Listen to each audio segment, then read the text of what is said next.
Hi friends, welcome to Faris home food. இன்றைக்கி வந்து டேஸ்டியான சுவையான மட்டன் தொக்கு செய்ய போகிறேன். இது வந்து ரொம்ப சிம்பிளாகவும் இருக்கும், ஈஸியாகவும் வேலை முடிஞ்சிடும். இது வந்து ரொட்டி, சப்பாத்தி, ரசம் சோறு எல்லாத்துக்குமே இது ரொம்ப நல்லாயிருக்கும். இது எப்படி செய்யலாம்னு சொல்லிக்கிறேன், வாங்க வீடியோக்குள்ளே போய் பார்க்கலாம்.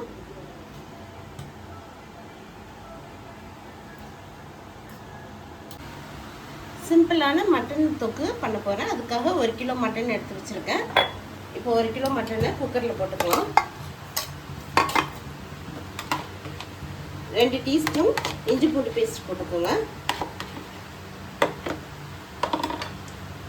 ஒரு 3 தக்காளி, மீடியமான சைஸ் 3 தக்காளி, மீடியம் சைஸில் 3 வெங்காயம்,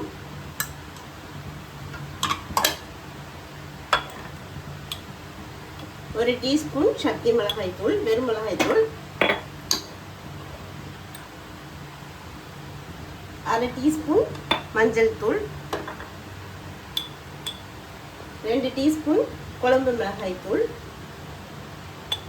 நான் இந்த குழம்பு மிளகாய் தூள் எப்படி செய்யணும்னு வீடியோவில் போட்டுருக்கேன், நீங்கள் பார்த்துக்கோங்க.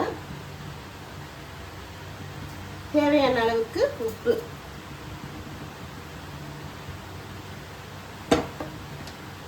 கொஞ்சம் சமைக்கிற எண்ணெய் வந்து போட்டுக்கலாம். நம்ம அதுக்கப்புறம் நம்ம எண்ணெயை ஊற்ற போகிறது இல்லை, அதனால இப்போவே கொஞ்சம் பச்சை எண்ணெய் ஊற்றிக்கலாம்.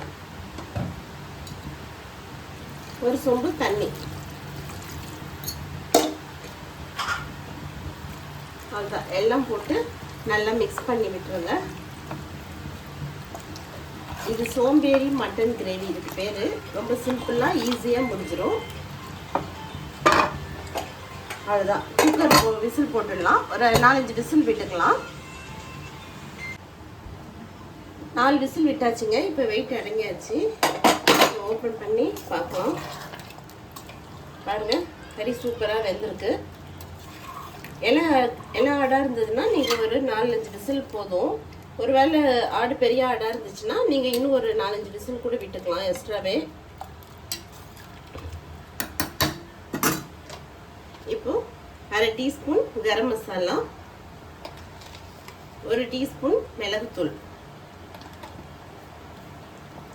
அவ்வளோதான். நல்லா மிக்ஸ் பண்ணிக்கலாம்.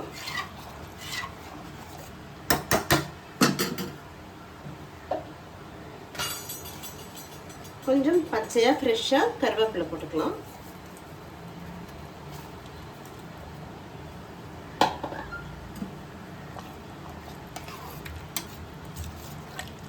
லாஸ்ட்டில் இறக்கும் போது கருவேப்பிலை போடுங்க, நல்ல வாசனையாக இருக்கும். ஒரு 5 மினிட்ஸ் அப்படியே இருக்கட்டும். 5 மினிட்ஸ் ஆயிடுச்சு. இடையில கிண்டி விட்டுக்கோங்க, போதும்.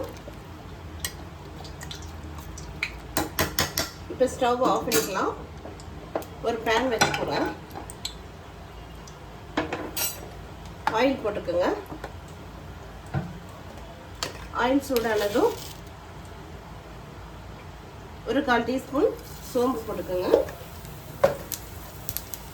2 கிராம்பு, 2 ஏலக்காய், ஒரு அன்னாச்சி பூ, கல்பாசி கொஞ்சம், 2 பட்டை, 2 பிரியாணி இலை. இதில் ஏதாவது ஒன்று இல்லைன்னா கூட பரவாயில்ல, எல்லாமே போகணுன்னு அவசியம் இல்லை. பாருங்கள், போட்ட எல்லாம் பொரிஞ்சிடுச்சு. இப்போ கொஞ்சம் கருவேப்பிலையும் போட்டுக்கலாம்.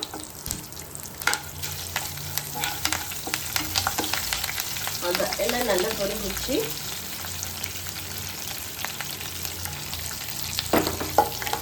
இப்போ இதில் எல்லாத்தையும் கொட்டிடலாம். மட்டன்லே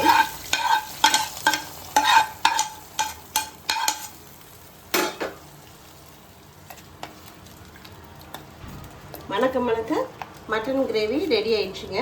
சூப்பராக இருக்கும், வாசனையாகவும் நல்லா இருக்குது. பாருங்கள், இதே மாதிரி நீங்களும் சமைச்சு பாருங்கள். இந்த வீடியோ பிடிச்சிருந்ததுன்னா லைக் பண்ணுங்கள், ஷேர் பண்ணுங்கள், சப்ஸ்கிரைப் பண்ணுங்கள். தேங்க்யூ, பாய்.